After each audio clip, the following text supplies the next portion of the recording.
लेखक है विजेंद्र कुमार कर्ण।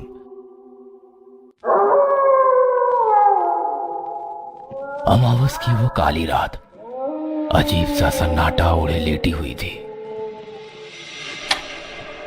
रात के 11 बज रहे थे। बीच बीच में कभी कुत्तों के भौंकने या कभी उनके रोने की आवाज आती तो वो सन्नाटा भंग होता। उस स्याह काली रात के अंधेरे में जब दुनिया नींद की आगोश में थी, तब शमशान में स्थित सबसे पुराने पीपल के पेड़ के नीचे कुछ हलचल हो रही थी। जिस शमशान में दिन में भी लोग आने से डरते हैं, उसी शमशान के पीपल पेड़ के नीचे 28-29 साल का एक नौजवान सूर्यकांत बहुत ध्यान से कुछ तैयारियों में जुटा हुआ था। उसके मोबाइल का टॉर्च की रोशनी में वह खुद एक झोले से कुछ सामग्री निकाल कर पेड़ के नीचे इकट्ठा कर रहा था। कुछ ही देर में वह अपने साथ लाए झोले का सारा सामान जमीन पर निकाल चुका था। शराब की बोतल, तेज गंध वाला इत्र, काला कपड़ा, धुएं, दीप, आटा, कोयला, तेल, 2 नींबू जिसे लाल रंग में रंग दिया गया था, एक काला मुर्गा, माचिस और एक लोहे की छुरी। सूर्यकांत ने अपने सारे वस्त्र एक स्थान पर उतारे और नग्न अवस्था में आ गया। फिर उसने एक गोला घेरा बनाना शुरू कर दिया। सबसे पहले उसने आटे का घेरा बनाया, उसके बाद कोयले का घेरा।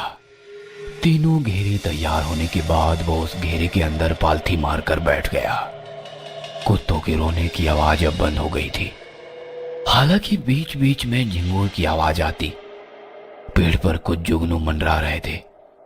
ऐसा लग रहा था कि किसी ने पेड़ की डाली पर कोई बल्ब बांध दिया हो। लेकिन सूर्यकांत इन सब बातों से बेखबर पूरी तल्लीनता से वो कर रहा था जिसके लिए वो यहां आया था। सूर्यकांत बहुत सावधानी से अपने साथ लाए इत्रों को चारों दिशाओं में छिड़क रहा था। फिर बचे इन इत्रों को उसने अपने बदन पर मल लिया। उस समय थोड़ी हवा चलने लगी थी, इसलिए दीपक जलाने में उसे दिक्कत हो रही थी। लेकिन 3-4 बार की असफल कोशिश के बाद उसने माचिस से पहले दीपक को जलाया, फिर धूप को। उसका धुआं तुरंत ही वहां फैलने लगा। फिर उसने लोहे की चाकू को ध्यान से देखा। मन ही मन कुछ बुदबुदाया। कुछ पलों के बाद पंखों की फड़फड़ाहट की आवाज ने सन्नाटे को फिर से बंद किया और फिर से वहां छा गई वही खामोशी। वो भी अब बिल्कुल शांत हो गया था। उसकी आंखें बंद थी और वो साधना में लीन हो गया था।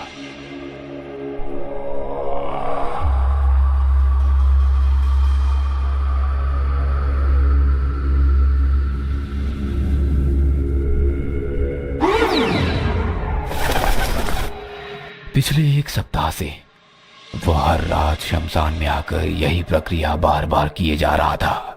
हर रात सभी सामग्रियों के साथ वो शमशान में आता और आधी रात से साधना शुरू कर देता। ये साधना सुबह के 3 बजे तक चलती। फिर वो वापस अपने घर लौट जाता। लेकिन आज जब उसने अपनी साधना समाप्त की तो उसके दिमाग में एक ही चीज चल रही थी। कुछ नहीं हो रहा, कोई फायदा नहीं इन सब का, सब गलत है। 1 सप्ताह हो गए लेकिन अब तक कोई अनुभव नहीं हुआ मुझे। मैं कल से साधना के लिए नहीं आऊंगा। सूर्यकांत का धैर्य जवाब दे रहा था और इसका पहला कारण तो ये था कि उसने जिस उम्मीद के साथ साधना शुरू की थी उसका फल उसे नहीं मिल रहा था। और दूसरा कारण था पीपल के पेड़ पर भूत, प्रेत, पिशाच का भी वास होता है। उनके प्रकोप से बचने के लिए ही वो साधना के समय 3 घेरे बनाया करता। वो उनसे तो बच जाता, लेकिन रात को निकलने वाले कीड़े उसे लहूलुहान कर देते। वह साधना तो करता, लेकिन दर्द से वो बेचैन हो जाता। हर दिन उसका पूरा शरीर रक्त से भर जाता। उन कीड़ों के काटने के कारण उसके पूरे शरीर पर लाल लाल निशान उभर गए थे। जितनी उम्मीदों से सूर्यकांत ने साधना शुरू की थी, उन सारी उम्मीदों पर पानी फिर गया था, क्योंकि 1 सप्ताह बाद भी उसके हाथ खाली थे। उसके हाथ की रेखाएं अब भी उससे नाराज थी। अगले रोज वो साधना के लिए शमशान नहीं गया, लेकिन उसका नहीं जाना उस पर एक बड़ी मुसीबत बनकर टूटा। आधी रात को उसे लगा कि उसे किसी ने हवा में उठाकर नीचे पटक दिया है। जब उसने इधर उधर देखा तो उसे कोई नजर नहीं आया। उस रात उसके साथ 3 बार ऐसा ही घटा। उसे समझ नहीं आ रहा था कि ये उसके साथ क्या हो रहा है। रात को डरते डरते वो किसी तरह सोया। सुबह जब उसकी नींद खुली तो उसके मुंह से भयानक चीख निकल गई। उसके शरीर पर एक भी कपड़े नहीं है।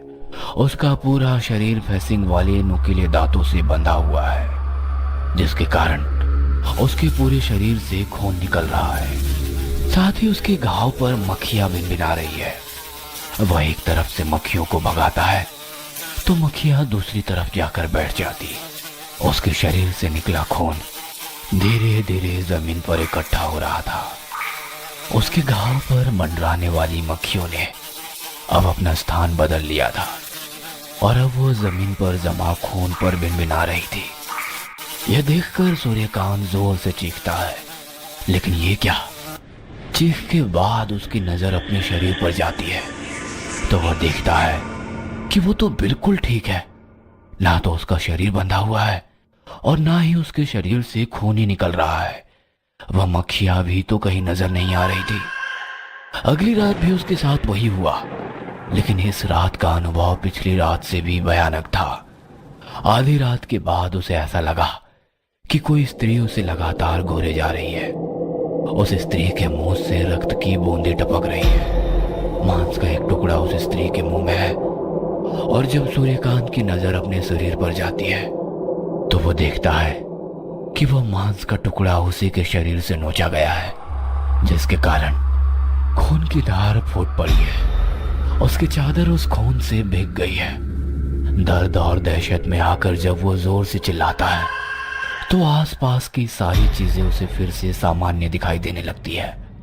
लगातार घट रही ये घटनाएं उसे पागल बना रही थी। एक दिन जब वो उदास सा कमरे में बैठा अपने पंखे को गौर से देख रहा था, तभी उसे कुछ याद आता है। सूर्यकांत को अपनी गलती का एहसास होता है। उस रात वह फिर से शमशान में साधना के लिए चला जाता है। 2 दिन तक उसके साथ कुछ नहीं घटता, लेकिन तीसरे दिन से उसे ऐसा लगता था कि जब वो मंत्र जाप कर रहा होता है तो कोई औरतें बातें कर रही हैं, लेकिन वो क्या बातें करती उसके समझ में ये नहीं आता। उसे यह एहसास अब हर दिन होने लगा था कि कई औरतें उसके पास आकर बातें करती है, लेकिन वो अपनी आंखें नहीं खोलता था। साधना के कुछ दिन बीत जाते हैं। एक रात उसे ये समझ में नहीं आता है कि मंत्र जाप के समय कई औरतें नहीं बल्कि सिर्फ एक औरत की आवाज उसके कानों में आ रही है, जो उससे कह रही है, ये सब क्यों कर रहा है तू? मार दूंगी, चला जा, अभी चला जा यहाँ से। तुझे पता नहीं तू क्या कर रहा है, किस लिए कर रहा है तू? मार दूंगी मैं तुझे। सूर्यकांत डर से कांपने लगता है, लेकिन उसने अपनी आंखें नहीं खोली और मंत्र जाप करता रहा। अगले दिन से तो उसे वो आवाजें और भी तेज सुनाई देने लगी। उसे ऐसा भी लगता कि एक साथ पायल की आवाजें आ रही है तो कभी चूड़ियों की, और उसे ये भी एहसास होता कि उसकी पीठ पर कोई अपने नाखून से खरोच रहा है।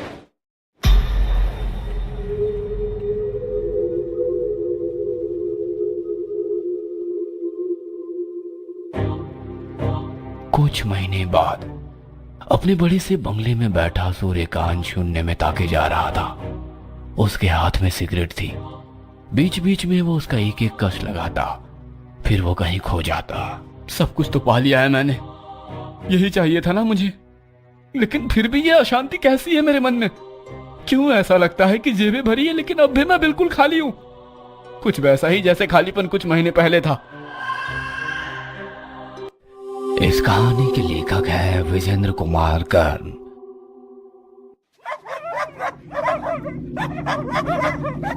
ये सब क्यों कर रहा है तू?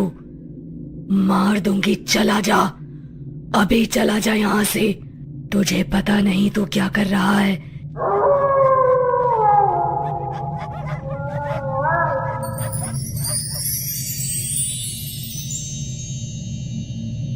सब कुछ तो पा लिया है मैंने, यही चाहिए था ना मुझे, लेकिन फिर भी ये अशांति कैसी है मेरे मन में? क्यों ऐसा लगता है कि जेबें भरी है लेकिन अब भी मैं बिल्कुल खाली हूं? कुछ वैसा ही जैसे खालीपन कुछ महीने पहले था।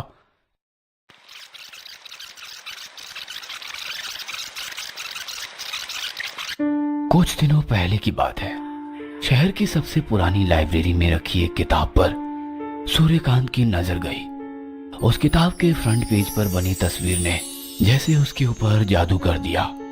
वह बिल्कुल सम्मोहित सा होकर वो किताब पढ़ने लगा। 10 बजे दिन से पढ़ने का शुरू हुआ।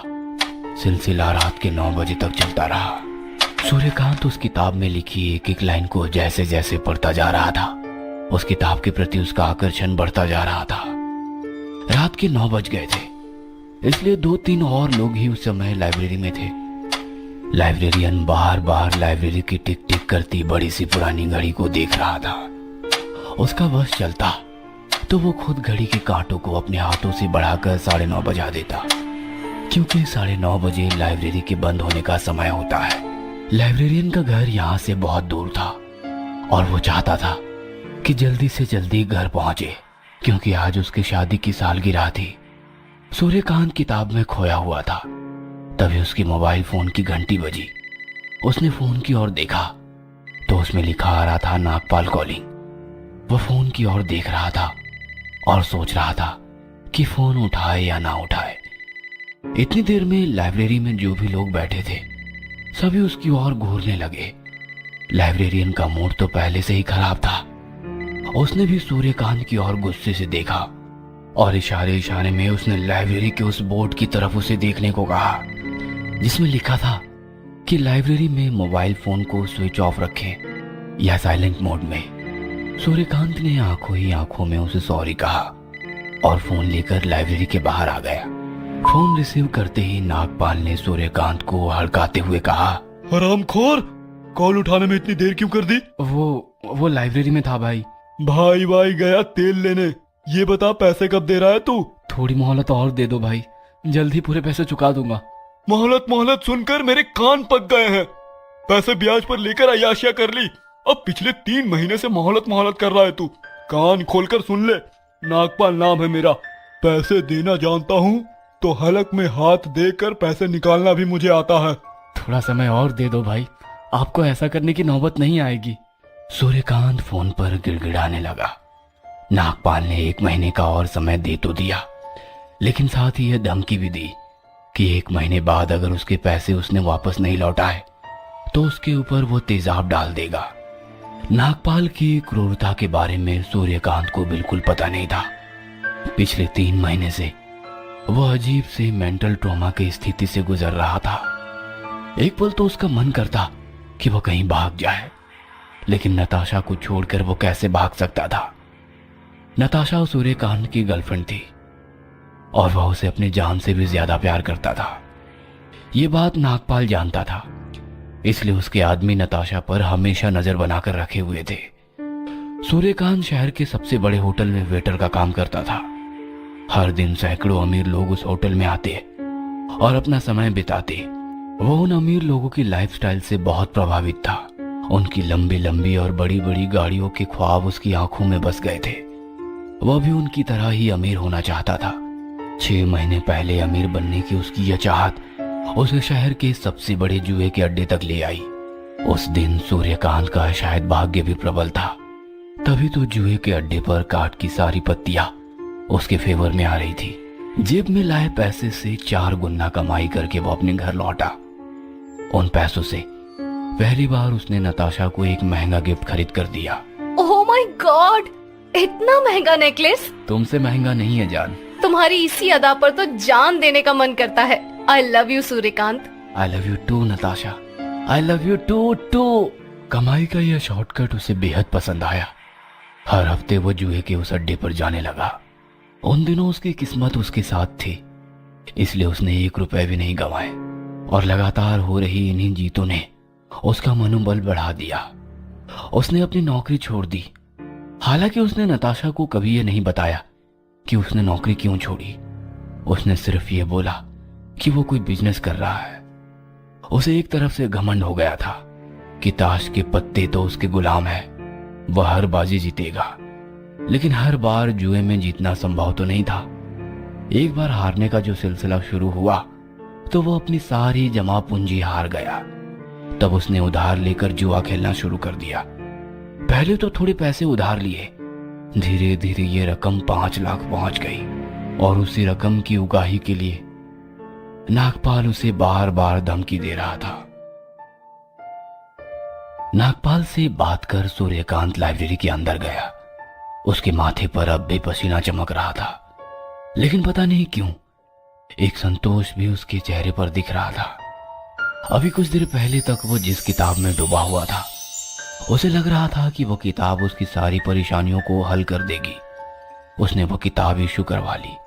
पूरी रात उसने उस किताब का अध्ययन किया और उसने तय किया कि वह उस किताब में लिखी साधना करेगा। वह यक्षिणी साधना करेगा और अपनी सारी मुसीबत से ना सिर्फ पीछा छुड़ाएगा, बल्कि शहर का सबसे अमीर आदमी भी बनेगा। सूर्यकांत के सारे कर्ज उतर गए थे। एक एक पैसे के लिए तरसने वाला सूर्यकांत आज महंगी गाड़ियों में घूमने लगा था। बड़े से बड़े बंगले में वो रहने लगा था। एक बड़ी सी फैक्ट्री का वो मालिक भी था। अब जो चीज उसे पसंद आ जाती वह उसकी हो जाती। बड़ी बड़ी पार्टियों में वो जाता, महंगी सी महंगी शराब वो पीता। हालांकि इन पार्टियों में कोई औरत अगर सूर्यकांत के करीब आने की कोशिश करती तो वह औरत कुछ पलों बाद उसे मरी हुई मिलती। सूर्यकांत को यह सब बहुत अजीब तो लगता। फिर उसे शमशान साधना की वादना की वो आखिरी रात याद आती। यह उसकी साधना का 41वां दिन था जब यक्षिणी उसके सामने प्रकट हो गई थी। उसके आने से वहां पर इतनी रोशनी हो गई कि सूर्यकांत की आंखें चौंधी आ गई। हालांकि उसने तब भी अपनी आंखें नहीं खोली। यक्षिणी ने उससे कहा, सूर्यकांत, मैं आ गई हूँ, अपनी साधना समाप्त करो। सूर्यकांत ने जब अपनी आंखें खोली तो सामने खड़ी उस औरत को वो देखता ही रह गया। इतनी सुंदर औरत ना तो उसने कहीं देखी थी और ना ही किसी से ऐसी औरत के बारे में सुना था। सूर्यकांत, इतना घूर कर देखने की जरूरत नहीं है। अब तो मैं हमेशा तुम्हारे पास ही रहूंगी। तुम्हें मुझे बिना विवाह किए अपनी पत्नी की तरह रखना होगा। तुम मुझे हर वो सुख दोगे जो एक पति अपनी पत्नी को देता है। तुम्हें हर रात मेरे साथ कच्चे मांस और शराब का सेवन भी करना होगा। बदले में संसार की बहुमूल्य से बहुमूल्य वस्तु मैं तुम्हें दूंगी। और हाँ, आज के बाद किसी और औरत को सपने में भी पास नहीं आने देना, नहीं तो मैं उसे मार दूंगी। सूर्यकांत उस समय इतना खुश था कि उसे समझ ही नहीं आ रहा था कि आखिर यक्षिणी उससे क्या कह रही है। वह तो बस उसे घूर रहा था और उसकी हाँ में हाँ मिला रहा था। सूर्यकांत की दुनिया बदल गई थी। यक्षिणी उसके मन मुताबिक खुशी उसे दे रही थी। बदले में सूर्यकांत को भी यक्षिणी के साथ हर वो चीज करनी होती जो वो चाहती थी। लेकिन वो कहते हैं ना कि इंसान की यह फितरत है कि जब उसके पास जो चीज नहीं होती है तो वो उसके लिए परेशान हो जाता है, लेकिन जैसे ही उसके पास वो चीज आती है तो वह फिर उसकी वैल्यू कम हो जाती है। सूर्यकांत के पास सब कुछ था, लेकिन फिर भी वो अकेला था। वह चाहता था कि वो अपना घर बसाए। अब यक्षिणी के साथ विवाह तो नहीं किया जा सकता था, वह पत्नी की जगह तो नहीं ले सकती थी। 7-8 महीने उसे अय्याशी भरा जीवन और यक्षिणी का साथ बहुत अच्छा लगा, लेकिन अब ये चीजें उसे अच्छी नहीं लगती थी। वह बोर हो गया था इन सब से। उसे अचानक नताशा की याद आने लगी। हालांकि बीच में नताशा उससे मिलने आई थी, लेकिन वह उस समय खुद में ही इतना डूबा हुआ था कि उसने उसे इग्नोर कर दिया। नताशा को लगा कि पैसे आने के बाद सूर्यकांत बदल चुका है, लेकिन अब नताशा के बिना वो रह नहीं पा रहा था। उसके आगे उसका मुस्कुराता चेहरा घूमने लगा था। नताशा के नरम हाथ जब उसके गालों को सहलाते थे तो वो दुनिया की सारी टेंशन भूल जाता था। उसके साथ चाय की टपरी पर बैठना, बाइक में फुल स्पीड घूमना, सड़क किनारे खड़े होकर दोनों का गोलगप्पा खाना और सारी दुनिया भूल जाना, उसे पुरानी सारी यादें परेशान करने लगी थी। एक दिन वो तैयार होकर नताशा से मिलने उसके घर जा रहा था। तभी यक्षिणी ने उसका रास्ता रोका और उससे प्यार करने की इच्छा जताई, लेकिन सूर्यकांत का मन यक्षिणी से अब पूरी तरह भर गया था। उसने उसके आगे हाथ जोड़ लिए और कहा, मुझे माफ कर दो, अब मुझसे तुम्हारी सेवा नहीं हो पाएगी। मुझे मेरी नॉर्मल लाइफ वापस चाहिए। सूर्यकांत ये भूल गया था कि यक्षिणी उसके द्वार पर खुद नहीं आई थी, उसने उसे बुलाया था। वो उस किताब पे लिखी यह बात भी भूल गया था कि यक्षिणी को सिद्ध तो किया जा सकता है, लेकिन उसे भगाया नहीं जा सकता। और यक्षिणी की मांग का इनकार करना मतलब बर्बादी की शुरुआत। सूर्यकांत घर से निकलने ही वाला था कि उसके मोबाइल की घंटी बजी। किसी ने उसे बताया कि उसकी फैक्ट्री में आग लग गई है, सब कुछ जलकर राख हो गया है। सूर्यकांत भागा भागा अपनी फैक्ट्री की ओर गया, लेकिन वहां तो अब सिर्फ राख बची थी। उसे समझ में आ गया कि हो या ना हो, ये सब यक्षिणी को किए इनकार का ही परिणाम है। लेकिन अब उसे उस फैक्ट्री का मोह नहीं था, बस उसे नताशा चाहिए थी। वह नताशा के घर पहुंचा। बहुत देर तक उसने उसके घर का दरवाजा खटखटाया, लेकिन किसी ने दरवाजा नहीं खोला। अचानक उसकी नजर दरवाजे पर लटकी ताले पर गई। अरे, यहां तो ताला लटका है, लगता है नताशा कहीं बाहर गई है। वो वापस लौटने ही वाला था कि तभी दरवाजे का ताला अपने आप खुल गया। वह कमरे के अंदर गया। उसने जैसे ही कमरे में प्रवेश किया, उसकी चीख निकल गई। उसने देखा कि नताशा पंखे से लटकी हुई है। उसकी आंखें बाहर की ओर आ गई है और उसकी गर्दन एक और लुढ़की हुई है। उसकी जीभ बाहर की ओर है और उसी कमरे में यक्षिणी नताशा को अपनी बड़ी बड़ी आंखों से घूर रही है। सूर्यकांत ने आगे बढ़ने के लिए, तरक्की पाने के लिए शॉर्टकट का सहारा लिया, लेकिन अंत में उसके हाथ खाली के खाली रह गए। दोस्तों, तरक्की किसे पसंद नहीं? कौन नहीं चाहता कि दुनिया की सारी सुख सुविधाएं उसके कदमों में हो? लेकिन उसके लिए सूर्यकांत जैसे शॉर्टकट को आजमाने से पहले इस बात को गांठ बांध लीजिएगा कि इसकी एक बहुत बड़ी कीमत आपको चुकानी पड़ेगी। इस कहानी के लेखक हैं विजेंद्र कुमार कर्ण।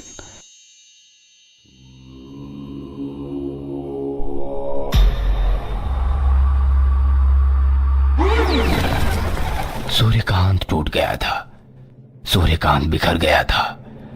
वो ये सच स्वीकार ही नहीं कर पा रहा था कि उसने दुनिया की सबसे कीमती और खूबसूरत लड़की, अपनी प्रेमिका नताशा को हमेशा के लिए खो दिया है। फंदे से झूलती उसकी लाश को वो घंटों असहाय सा घूरता रहा। तुम वापस आ जाओ ना नताशा, प्लीज प्लीज तुम वापस आ जाओ। मैं क्या करूंगा तेरे बिना? यार नताशा, तुझे मेरी कसम, तू आ जा यार, वापस आ जा। यार गलती हो गई मुझसे, लेकिन गलती की ऐसी सजा कौन देता है यार? नताशा प्लीज यार, प्लीज तू आ जाना। तेरे साथ मुझे फुल स्पीड बाइक चलानी है, अपनी बाइक में बिठा के यहाँ के सारे ट्रैफिक सिग्नलों को तोड़कर तेरी मीठी डांट सुननी है। नताशा आ जाना, मुझे कुछ नहीं चाहिए यार, धन दौलत फैक्ट्री बड़ा घर कुछ नहीं, मुझे तुम चाहिए, सिर्फ तुम। जीवन के सबसे बड़े सत्य को झुटलाने की कोशिश करने वाला एक मूर्ख होता है। मृत्यु एक अटल सत्य है और मृत्यु के पश्चात मृतक की वापसी की उम्मीद असंभव है। सूर्यकांत भावुक होकर कुछ ऐसी ही उम्मीद कर रहा था। उसने नताशा का अंतिम संस्कार तो कर दिया, लेकिन नताशा की यादों से वो बाहर नहीं आ पा रहा था। नताशा की मौत के चौथे दिन के बाद की बात है। सूर्यकांत तन्हा सा चुपचाप सोफे पर बैठा उसकी यादों में खोया हुआ था। तभी बारिश होने लगी। वह उठकर खिड़की के पास गया और बारिश देखने लगा। बारिश की बूंदें जैसे जैसे जमीन को छूती, सूर्यकांत यादों की उन गलियों में चला जाता जहां वो लाख चाहकर भी हकीकत में नहीं जा सकता था। यादों की उस गली में जहां एक बार बारिश के कारण उसकी बाइक खराब हो गई थी। सूर्यकांत, अगर तुम्हारी बाइक बारिश में यहाँ खराब नहीं हुई होती तो हमें कभी पता ही नहीं लगता कि इस तरफ इतने अच्छे गोलगप्पे मिलते हैं। वैसे हर जगह के गोलगप्पे के बारे में तुम्हारा ऐसा ही ख्याल है ना नताशा? इंडिया गेट, पालिका बाजार, दिल्ली हाट, पश्चिम बिहार, क्यों सही कहा ना जान? तुम मेरी खिंचाई कर रहे हो ना?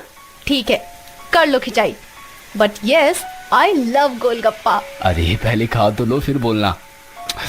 अरे देखो तो, गोलगप्पे का पानी खुद पर गिरा लिया।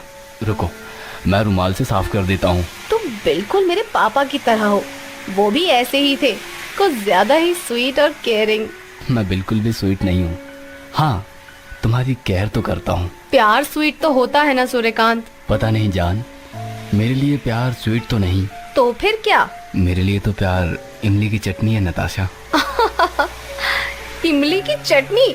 वो कैसे? अच्छा, तुम आंखें बंद करके इमली की चटनी के बारे में सोचो, तब बताऊंगा। अब ये क्या है? अरे सोचो तो। अच्छा ठीक है।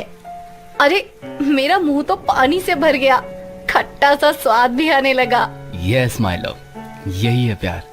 प्यार इमली की चटनी सा होता है, सिर्फ सोचने भर से जहन एक स्वाद से भर जाता है और आप उसी स्वाद में रहना चाहते हो। हाँ सूर्यकांत, ऐसा ही होता है जब मैं तुम्हारे बारे में सोचती हूँ। और जब मैं तुम्हारे बारे में सोचता हूँ माय लव। तभी जोर की बिजली कड़की सूर्यकांत यादों की उन खट्टी मीठी गलियों से हकीकत के उस उबड़ खाबड़ सड़क पर आ गया, जहाँ पर चलना उसके लिए बहुत ही मुश्किल था। हालांकि वो चल तो रहा था, लेकिन उसके पैर लहूलुहान हो गए थे। क्यों किया मैंने ऐसा? क्यों? लेकिन आपके कर्म आपका पीछा तब तक नहीं छोड़ते जब तक कि आपकी सांसें आपको बंधन मुक्त ना कर देती और आप उस अनंत यात्रा पर नहीं निकल जाते जहां से कोई लौटता नहीं। सूर्यकांत की आंखों में आंसुओं ने अपना घर बना लिया था और दुखों के चक्रव्यूह में वो ऐसा फंसा था जहां से वो चाहकर भी नहीं निकल पा रहा था। यक्षिणी उसे अब भी परेशान कर रही थी, क्योंकि वो यक्षिणी को प्यार नहीं दे रहा था। एक रात की बात है, कई रातों से जागा सूर्यकांत सोने की कोशिश कर रहा था। उस दिन संयोग से उसे नींद भी आ गई थी। वो जैसे तैसे नींद की आगोश में जा रहा था, तभी एक साया उसकी तरफ बढ़ रहा था। ये कोई और नहीं, यक्षिणी ही थी। उसने उसे जगाने की कोशिश की। सूर्यकांत, जागो सूर्यकांत, जागो। लेकिन सूर्यकांत नहीं जागा। यक्षिणी की आंखों में खून उतर आया। गुस्से से उसकी आंखें तपते कोयले की आग की तरह लाल हो गई। उसने सूर्यकांत को उठाकर जमीन पर रखा, फिर उसने अपनी आंखें बंद करके कोई मंत्रोच्चार किया। कुछ ही पलों में उसके हाथ में लोहे की कई सारी कीले और एक हथौड़ी आ गई थी। यक्षिणी ने उस कीले को लोहे की हथौड़ी से सूर्यकांत की उंगलियों में ठोकना शुरू कर दिया। एक तरफ ठक ठक ठक ठक की आवाज आ रही थी, दूसरी तरफ खून की धार उसके हाथों से फूट रही थी और वो धार जमीन पर बिखरने लगी। गहरी नींद में सोया सूर्यकांत चीखते हुए जाग गया। जागते ही उसने अपनी उंगलियों की तरफ देखा, लेकिन उसकी उंगलियां तो बिल्कुल ठीक थी। उस पर ना तो खून लगा था और ना ही कोई चोट का निशान था। तभी उसे यक्षिणी की धीमी धीमी आवाज सुनाई दी। मुझे प्यार करो, मुझे प्यार करो। मैंने तुम्हें सब कुछ दिया है और अब मुझे मेरे हिस्से का प्यार दो। सूर्यकांत उस आवाज को सुनकर परेशान हो गया। उसने अपने कान बंद कर लिए, लेकिन वो आवाज धीरे धीरे बढ़ती जा रही थी। उसकी तीव्रता बहुत ही अधिक थी। चाहते हुए भी वो उस आवाज को रोक नहीं पा रहा था। उसके चेहरे पर की ये परेशानी पसीने की बूंदों की शक्ल में दिखने लगी थी।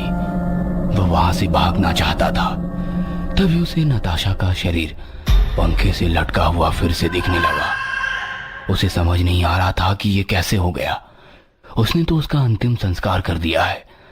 अचानक नताशा की गर्दन, जो एक तरफ लुढ़की हुई थी और उसकी जीभ बाहर थी, वह गर्दन बिल्कुल सीधी हो गई और उसकी जीभ भी अंदर चली गई। यही नहीं, उसके बाद नताशा के शरीर में हलचल होने लगी। उसकी दोनों आंखें बंद अचानक से खुल गई और वो आंखें सूर्यकांत की ओर घूरने लगी। सूर्यकांत, प्लीज मुझे बचा लो। मुझे तुम्हारे साथ जीना है सूर्यकांत। तुमसे शादी करनी है। तुम सुन रहे हो ना मैं क्या कह रही हूँ? प्लीज मुझे बचाओ। मुझे इस रस्सी से मुक्त कर दो। मैं तुम्हें गले लगाना चाहती हूँ सूर्यकांत। सूर्यकांत सम्मोहित सा उस आवाज को सुन रहा था। अचानक से उसे लगने लगा कि उसकी नताशा वापस आ गई है। वो दौड़ कर गया और पंखे से लटके उसके शरीर को रस्सी से आजाद किया। नताशा ने उसे गले लगा लिया और उसे चूमती हुई बोली, सूर्यकांत, यहाँ से भागो, यहाँ से भाग चलो। उसके बाद नताशा ने अपना हाथ उसे पकड़ने के लिए कहा। सूर्यकांत ने भी उसका हाथ पकड़ने के लिए अपना हाथ आगे बढ़ाया, लेकिन ये क्या, वो चाहकर भी उसका हाथ पकड़ नहीं पा रहा था। उसने उसे गले लगाने की कोशिश की, लेकिन उसका हाथ तो उसके शरीर से आर पार हो गया। मैं तुम्हें छू नहीं पा रहा हूँ, तुम्हारा हाथ नहीं पकड़ पा रहा हूँ नताशा, प्लीज मेरा हाथ पकड़ो ना। लेकिन नताशा ने उसकी बातों का कोई जवाब नहीं दिया। उसके कमरे में एक बार फिर से यक्षिणी की धीमी धीमी हंसी की आवाज आने लगी और नताशा का शरीर गायब हो गया। सूर्यकांत पागलों की तरह जोर जोर से चिल्लाने लगा। चिल्लाते चिल्लाते उसका गला सूख गया। उसे जोरों की प्यास लग रही थी। वो खड़ा हुआ और फ्रिज के पास गया। फ्रिज का दरवाजा खोलकर उसने पानी की बोतल निकाली। तभी उसे फ्रिज के अंदर ही यक्षिणी दिखाई थी, प्यार करो, जो उससे कह रही थी प्यार करो, कि वो उसे प्यार करे। प्यार करो। यह देखकर घबराहट के मारे सूर्यकांत के हाथों से पानी की बोतल गिरकर टूट गई। उसने फ्रिज को बंद कर दिया और दूर जाकर सोफे पर बैठ गया। लेकिन जैसे ही वो बैठा, फ्रिज का दरवाजा अपने आप खुल गया और उसके अंदर से यक्षिणी की वैसे ही आवाज आने लगी। मुझे प्यार करो। सूर्यकांत अब तंग आ गया था। वो खड़ा हुआ और बदहवास सा घर के बाहर भागने लगा।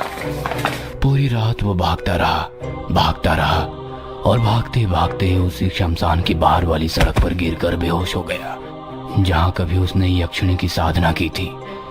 जब उसकी नींद खुली तो उसने देखा कि वो सड़क के किनारे पड़ा हुआ है। उसके पास से कई सारी गाड़ियां गुजर रही है, कई लोग भी उस रास्ते से गुजर रहे हैं, लेकिन कोई भी उसकी ओर नहीं देख रहा है। कल तक इस शहर का सबसे अमीर आदमी सूर्यकांत आज लावारी सामान की तरह सड़क पर पड़ा हुआ था, लेकिन किसी को फुर्सत नहीं थी कि 1 मिनट के लिए भी उसके पास रुक जाए। हाँ, एक कुत्ता जरूर उसकी बगल में बिना ये सोचे लेटा हुआ था कि सूर्यकांत इस शहर का सबसे अमीर आदमी रह चुका है। सूर्यकांत यक्षिणी से पीछा छुड़ाना चाहता था, लेकिन उसे समझ नहीं आ रहा था कि वो आखिर करे तो क्या करे। उस दिन के बाद वो सड़क पर ही किसी भिखारी की तरह रहने लगा। अगर किसी ने उसे कुछ खाने को दिया तो उसे खा लिया, नहीं तो वो भूखे प्यासे ही वो सड़क पर लेटा रहता। उसे घर वापस लौटने से बहुत डर लगता था। कुछ दिनों बाद जब वो एक दिन इसी तरह सड़क के किनारे चुपचाप बैठा हुआ था, तभी उसे याद आया कि जिस किताब से यक्षिणी साधना के बारे में पढ़ा था, उस किताब में जरूर कोई ना कोई उपाय तो होगा यक्षिणी से मुक्ति पाने का। लेकिन वो किताब थी कहाँ, उसे याद नहीं आ रहा था, क्योंकि उसने वो किताब लाइब्रेरी में अब तक लौटाई नहीं थी। बहुत मशक्कत के बाद उसे याद आया कि वो किताब वो नई हवेली में ले गया था। उसे यह भी याद आया कि उसने वो किताब हवेली के तहखाने में एक लोहे के बक्से में छिपा रखी है। सूर्यकांत उस हवेली में लौटना नहीं चाहता था, लेकिन उसे आशा की एक किरण उसी हवेली से आती दिखाई दी और हिम्मत करके वो फिर से उसी हवेली की ओर चल पड़ा। क्या सूर्यकांत यक्षिणी से अपना पीछा छुड़ा सकेगा? क्या उस किताब के जरिए यक्षिणी से पीछा छुड़ाया जा सकता है? आखिर कौन है ये यक्षिणी? जानने के लिए देखिए इस रहस्यमयी कहानी का अगला भाग। इस कहानी के लेखक हैं विजेंद्र कुमार कर्ण।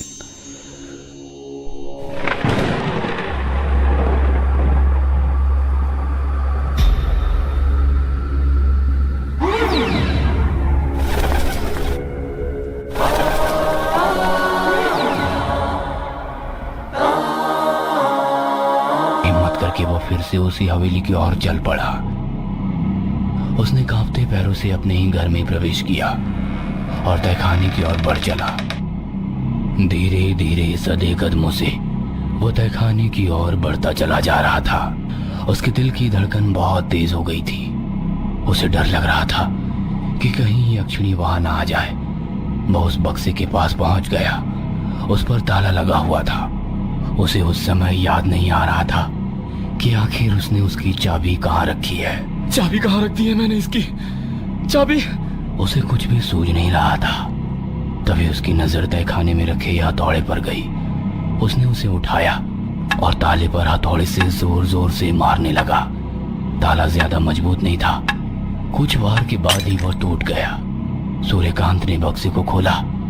उसने वो किताब निकाली और उसके पन्ने पलटने लगा। तभी उसे वहां पर धुआं धुआं सा लगने लगा। धुआं इतना अधिक था कि उसे खांसी आने लगी। ये धुआं कहां से आ गया? तभी यक्षिणी की आवाज फिर से गूंजने लगी। मुझे प्यार करो सूर्यकांत, तुमने मुझे बुलाया है। एकांत, तुमने मुझे बुलाया है, मेरी आज्ञा मानो। तभी सूर्यकांत की नजर तहखाने से उठती आग की लपटों पर गई। उसने देखा कि तहखाने में आग लग गई है और आग की लपटें उसी की ओर बढ़ रही है। वो अपने हाथ में किताब लिए भागने ही वाला था कि वो लड़खड़ाकर गिर गया। जब तक वो उठता, आग की लपटें उसके बिल्कुल पास आ गई थी। उन लपटों की शिकार उसकी किताब हो गई और पल में ही वो राख में तब्दील हो गई। सूर्यकांत ने उस किताब को बचाने की बहुत कोशिश की। उस कोशिश में उसका भी आधा चेहरा झुलस गया, लेकिन वो कामयाब नहीं हो पाया। इसके पहले कि वो भी उस किताब की तरह पूरी तरह से झुलस कर राख में बदल जाता, वह वहां से भागने लगा। भागते भागते वो शमशान की उसी बाहरी सड़क पर पहुंच गया जहां वो पिछले कई दिनों से रह रहा था। यक्षिणी से पीछा छुड़ाने की सूर्यकांत की आखिरी उम्मीद भी झुलस गई थी। सूर्यकांत किसी तरह यक्षिणी से मुक्ति चाहता था। आखिर वो कब तक इस तरह पागलों की तरह सड़क पर रहता? उसके बाद सूर्यकांत एक बार फिर से यक्षिणी से मुक्ति के प्रयास शुरू किए। वो उस लाइब्रेरी में फिर से इस उम्मीद से गया कि उसे उस किताब की दूसरी कॉपी मिल जाए, लेकिन वो नहीं मिली। उल्टा उस लाइब्रेरियन ने उससे पुरानी किताब जल्द से जल्द लौटाने के लिए कहा। सूर्यकांत परेशान तो था, लेकिन उसे अब भी उम्मीद थी कि यक्षिणी से वो मुक्ति पा लेगा। उसने कहीं शमसा कोई तांत्रिक होगा जिसके पास यक्षिणी से मुक्ति का उपाय मिलेगा। लेकिन जितने भी लोगों से वो मिला, सभी ने कहा कि यक्षिणी से मुक्ति मौत के बाद ही मिल सकती है। सूर्यकांत की हिम्मत अब जवाब दे गई थी। अब वो समझ गया था कि यक्षिणी से इस जन्म में तो उसे मुक्ति मिल ही नहीं सकती। इसलिए उसने तय किया कि वो आत्महत्या कर लेगा। यही सोचकर वो सड़क पर जा रहा था, तभी उसे एक तेज रफ्तार कार दिखाई दी। उसने तय कर लिया कि वो इसी कार के आगे आकर अपनी जान दे देगा। सूर्यकांत बिना किसी बात की परवाह किए उस तेज रफ्तार कार के आगे आ गया। कार आकांक्षा चला रही थी। हालांकि आकांक्षा ने सही समय पर ब्रेक लगा दिया था, इसलिए सूर्यकांत के सिर पर मामूली सी चोट लगी, लेकिन चोट के कारण वो बेहोश हो गया था। आकांक्षा सूर्यकांत को लेकर एक प्राइवेट क्लिनिक में गई। 5-6 घंटे के बाद उसे होश आया। जब उसे होश आया और उसने खुद को अस्पताल के बिस्तर पर पाया, तो उसने मन ही मन ईश्वर को भला बुरा कहा, क्योंकि वो मरना चाहता था। उसे आकांक्षा पर भी बहुत गुस्सा आया कि उसने क्यों नहीं तेज रफ्तार कार उस पर चढ़ा दी। आकांक्षा पैरानॉर्मल एक्टिविटीज की एक्सपर्ट तो थी ही, साथ ही उसने यक्षिणी के बारे में भी काफी कुछ पढ़ रखा था। बातों बातों में सूर्यकांत ने जब अपनी कहानी उसे सुनाई, तो आकांक्षा ने रामनगर के जंगल में रहने वाले उस बाबा के बारे में बताया, जिसके बारे में कहा जाता था कि यही एक व्यक्ति है जिससे उसे यक्षिणी से मुक्ति मार्ग मिल सकता है, क्योंकि ऐसा कहा जाता है कि उन्होंने भी यक्षिणी को सिद्ध किया है। लेकिन वो बाबा सिर्फ अमावस की रात को ही देखते थे। उसके बाद वो कहाँ जाते किसी को नहीं पता। अमावस में अभी 5 दिन ही बाकी थे। दिल पर पत्थर रखकर वो अमावस की रात का इंतजार कर रहा था। इस बीच आकांक्षा ने उसका बहुत ध्यान रखा। वो आकांक्षा के प्रति आकर्षित हो गया था, और शायद आकांक्षा भी, लेकिन सूर्यकांत ये दिखाना नहीं चाहता था और ना ही बोलना चाहता था, क्योंकि अगर वो ये बात आकांक्षा से कहता तो यक्षिणी उसे भी नुकसान पहुंचा सकती थी। 5वें दिन सूर्यकांत रामनगर के जंगल की ओर अकेले चल पड़ा। अमावस की रात थी, इसलिए जंगल में घोप अंधेरा था। वो मोबाइल की टॉर्च की रोशनी में बढ़ा जा रहा था, लेकिन उसे कहीं भी वो सिद्ध बाबा नहीं दिखाई दे रहे थे। उसे डर भी लग रहा था कि जंगल में ना जाने कब और कहां से कोई जानवर आ जाए और उस पर हमला कर दे। सूर्यकांत आज उस बाबा से किसी भी कीमत पर मिलना चाहता था, इसलिए डरते हुए भी वो जंगल के बीचों बीच बढ़ता जा रहा था। दूर कुत्तों के रोने की आवाज आती तो किसी जंगली जानवर की। रात के अब 2 बज गए थे, लेकिन सूर्यकांत की मंजिल अब भी उससे दूर थी। सूर्यकांत यही सोचते हुए जा रहा था, तभी झाड़ियों से निकलकर एक चीता उसकी तरफ लपका। सूर्यकांत ने खुद को पीछे किया, लेकिन चीते ने उसका गला पकड़ लिया। सूर्यकांत उसकी गिरफ्त से खुद को बचाने की पूरी कोशिश कर रहा था। अचानक चीते ने अपना पंजा उसकी मुंह पर मार दिया। खून की धार बह निकली। दर्द के मारे वो चीख पड़ा और दूसरी तरफ भागने लगा। तभी उसके कानों में फिर से यक्षिणी की आवाज आने लगी। क्यों आया है यहाँ? यहाँ क्यों आया है? भाग जा यहाँ से, चला जा यहाँ से, भाग जा, चला जा।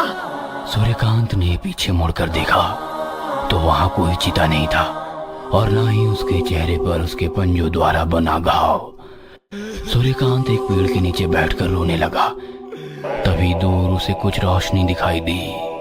जंगल में रोशनी देख सूर्यकांत के चेहरे पर खुशी की चमक आ गई। उसे लगा कि वह अपनी मंजिल तक पहुंच गया है। वो भागता भागता रोशनी के पास पहुंचा।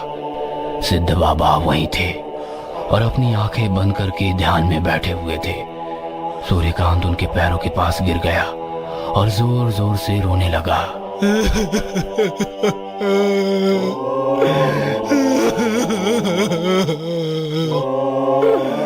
तभी बाबा ने अपनी आंखें खोली और उससे कहा, सूर्यकांत तुम आ गए।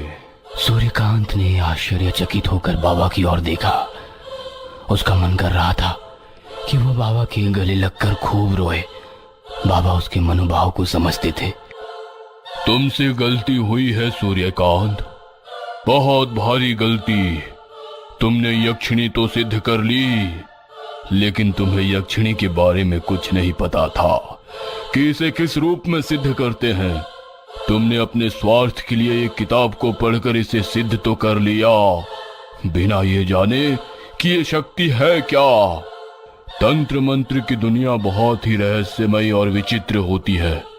इस संसार से परे कई ऐसी शक्तियां हैं जिसे मंत्रों के सहारे अपने वश में किया जा सकता है।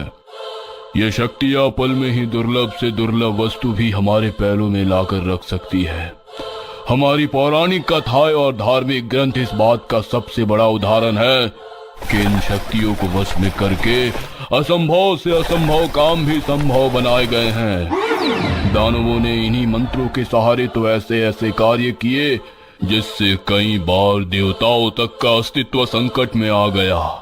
दानव ही क्या, मनुष्य ने भी तो इन मंत्रों के प्रयोग से देवों को सिद्ध किया है। लेकिन मंत्रों के सहारे इन शक्तियों को प्रसन्न करना बहुत ही दुर्गम है। अगर आपकी साधना में जरा सी भी त्रुटि रह गई तो यमलोक का द्वार पल में आपके लिए खुल जाएगा और आपका शरीर सजीव से निर्जीव की गिनती में आ जाएगा।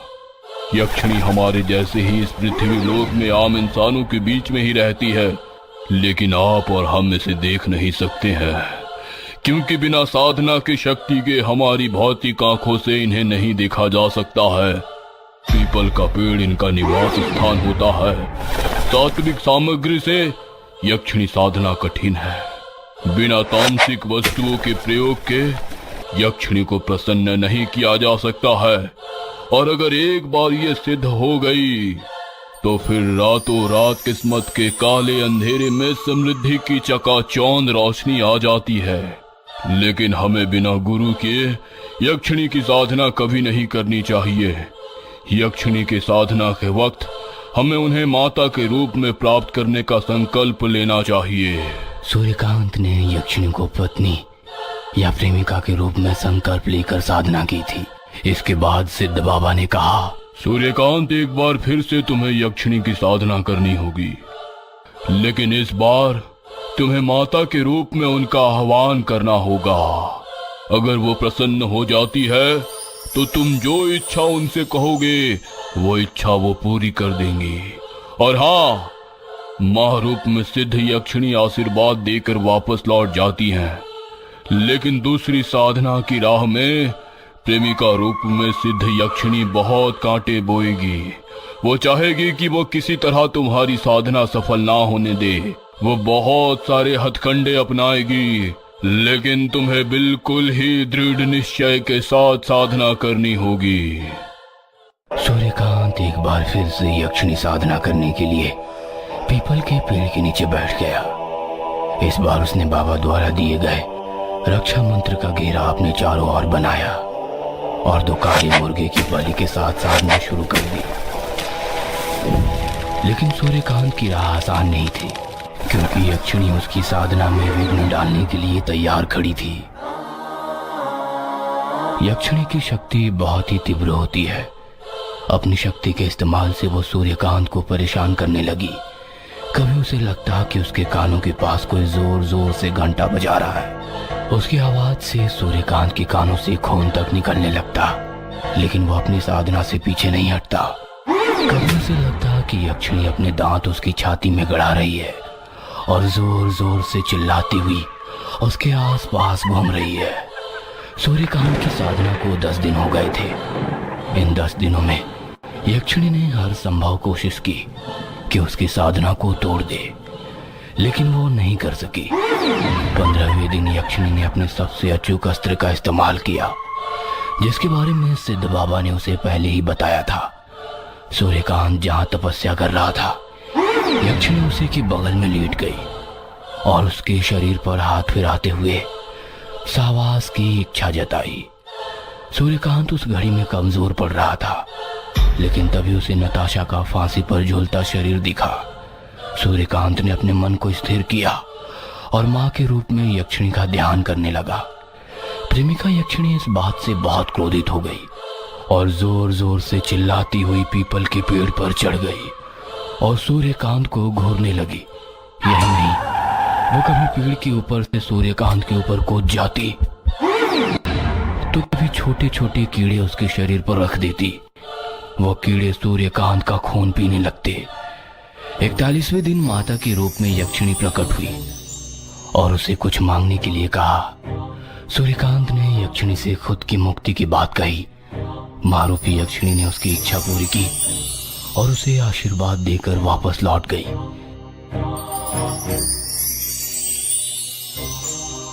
सूर्यकांत आज उसी होटल में वेटर का काम करता है जहां वो पहले किया करता था।